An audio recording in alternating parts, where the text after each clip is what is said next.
I'm Jeff Pospisil, the 10-Minute Treasurer, with practical advice for improving your church's financial future. In this video, we're going to talk about one of the duties of the Staff Pastor Relations Committee, and that is the duty of being an intermediary. And I don't know if that's the right word or not, I just in the description for the committee, there's that idea of being the go-between, or maybe being the buffer between the pastor and the congregation, or maybe it's between the pastor and some of the committees. And that is what I'm going to talk about today. So the role of being an intermediary really takes three different forms from what I can tell. And the first one is the advocate. And the whole idea behind this is, do you have your pastor's back? Do you have your pastor's back? The picture on the right is King David with his three mighty men.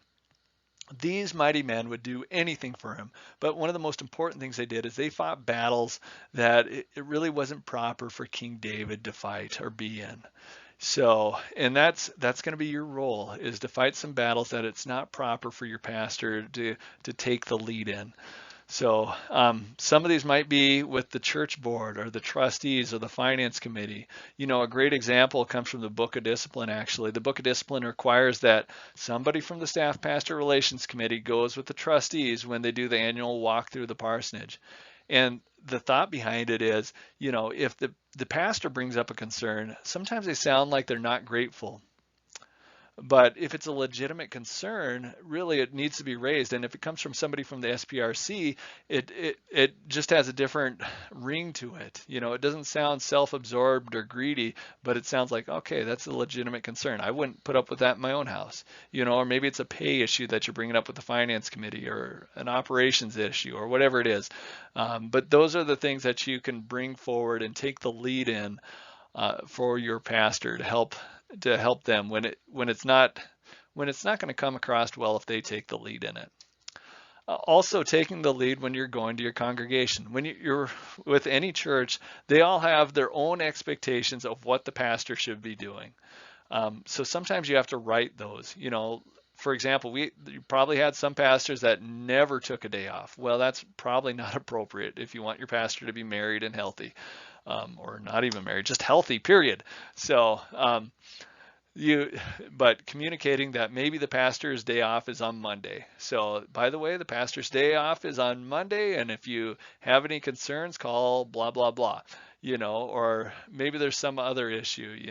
By the way, the pastor won't be attending all these different meetings right now, as we want our pastor to focus on sermon writing, whatever it happens to be. There's going to be some subjects where it makes more sense where it comes from the SPRC. And then also, even too, when you're showing appreciation for your pastor, it's a good idea for your SPRC to show appreciation and maybe lift up some of those things, because a lot of times the congregation doesn't have a clue all what your pastor is doing. So you can lift those things up and show your appreciation, and also do some education for the congregation at the same time on what your pastor really does. And then this is one that's kind of tricky, but it's probably somebody needs to do this, and I would pick on you, is that there's going to be specific individuals that are just going to make your pastor's job more difficult. And maybe it's a big complainer that your pastor's tried to talk to, and maybe they need some help, working with the problem individual. But maybe it's on Sunday morning. I've heard of pastors that, there's somebody that always wants to have their ear, when really the church wants the pastor to make sure they connect with those first-time guests. So maybe it's your job to run interference, and that person that always wants to grab all the pastor's time, you pull them aside, so that way your pastor can go visit with the new people. So that's the idea of being the advocate, taking on some of those battles. The next form is that of the advisor. And this is kind of the exact opposite of what we just talked about. Before, you were taking the pastor's concerns and bringing them out to the masses, and now you're bringing the masses' concerns to the pastor. And a good example of this would be our current bishop in the Dakotas. Our bishop is out of Iowa.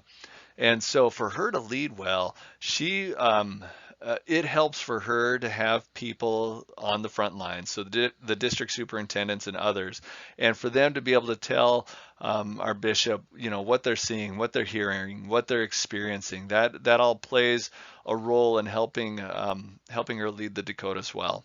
And so the same thing is true for you at the SPRC. You are in a unique position that allows you to see, hear, and experience things that your pastor won't. Because a lot of times people around pastors, they are not fully open. They tend to be holier than normal, than they really are. So they just don't act as normal. So your job ends up being to be able to bring those needs and concerns of the congregation, and those valid needs and concerns. You also have relationships there that you can tell who is just a critic and a complainer, and they don't contribute. That their main joy is just complaining about how other people are doing stuff, and they would even critique Jesus if he was leading the church. But so you know how to dismiss those ones and just bring forward those ones that are real concerns, real needs that we need to think about. And then you also have the church history, and that plays a big part. Most of us have been there for many, many years at our church, and there's a lot of history, a lot of good, a lot of bad. And sometimes a pastor, when they make a change, it could remind them of Pastor so-and-so, or Pastor so-and-so didn't do this, or maybe we did this program in the past and it didn't go well, or it went really well. All that is valid. All this part isn't to say no or to resist change, but it's at least so that we can be informed when we do make changes, when we do propose new things. That way we can acknowledge that history, we could acknowledge those needs, those concerns, and take those into account as we're moving forward.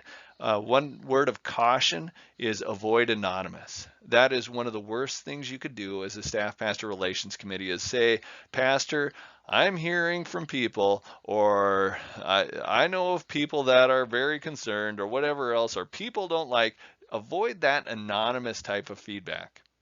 A lot of times we cover that up because it's our real concern, ours, and we want to put it on other people. And I've gotten in the habit of saying who exactly. And if those people aren't willing to put their name on their concern, then it's not worth bringing forward. So if this isn't a concern that they're willing to put their name on, or it's not a concern that you have personally, I would just drop it. But if you're able to bring it forward saying, I have a concern about this, and just bring it forward. So that's a word about being the advisor. The last form is that of the personal trainer. And I think the biggest need is in the area of boundaries. A great book to read on this subject would be Boundaries by Dr. Henry Cloud and Dr. John Townsend. It's a really, really good book. And because the huge problem is this: you got a pastor that wants to help people, has a desire to help people, will bend over backwards to help people. And then you have a congregation of people, and many of them need help.